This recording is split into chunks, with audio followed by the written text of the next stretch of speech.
To do or not to do. La clé d'un système d'organisation efficace est une to-do list associée à un bon agenda.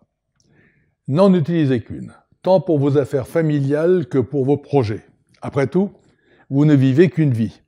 Échéancez toutes les tâches, quitte d'ailleurs à les rééchéancer autant de fois que nécessaire, et intégrez les jours de travail comme les jours de loisirs. Avoir un inventaire permanent des tâches à accomplir facilite le passage à l'action. Avec l'électronique de plus, vous ne perdez rien. N'hésitez-t-on pas à bien séquencer les tâches de l'année, les tâches du mois, les tâches de la semaine, les tâches de la journée. Décidez aussi d'une not to-do list. Si vous voulez vous donner les moyens d'atteindre vos objectifs personnels et professionnels, il est au moins aussi important de savoir ce que vous ne voulez pas, ou ce que vous ne pouvez pas faire, plutôt que d'exécuter avec rigueur des tâches que vous vous êtes assignées. Compte tenu du tri, toujours indispensable entre les tâches urgentes et importantes, nécessaires à la réalisation de vos objectifs et du temps éveillé dont vous disposez, il faut, c'est la règle, définir des priorités et décider de ce que vous ne ferez pas. Par exemple, vous n'accepterez pas de régler à la place de celui à qui vous avez délégué la fonction un problème qu'il rencontre dans son exécution.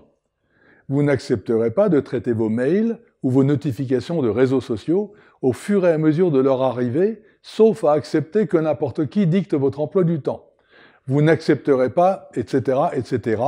À vous de rédiger la suite en fonction de vos routines quotidiennes et de la sérénité dont vous avez besoin pour conduire vos affaires avec intelligence et détermination. La clé de tout système d'organisation, et sa partie la plus importante, c'est faire. Le mieux est de vous réserver des plages horaires d'exécution et de dérouler les tâches de votre to-do list, vos mails ou vos courriers entrants, au moment où vous avez décidé de les traiter afin de les évacuer.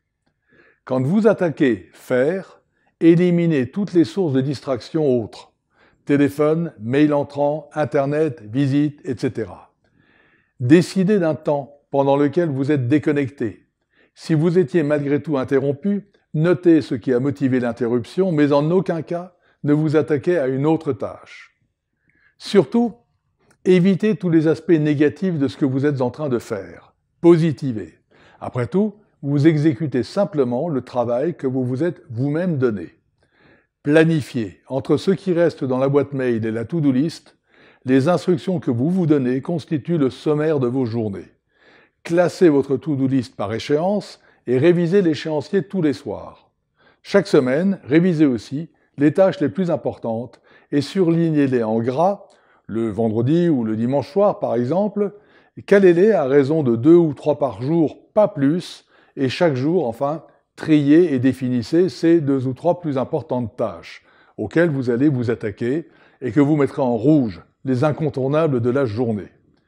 Effacez également les tâches accomplies, ça fait du bien.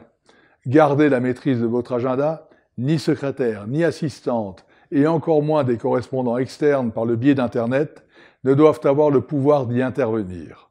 Le temps est unitaire et le temps est vôtre. Rien ne doit vous empêcher de noter vos rendez-vous vous-même. Nous savons l'importance du temps. Ne l'abandonnez pas à d'autres. À bientôt.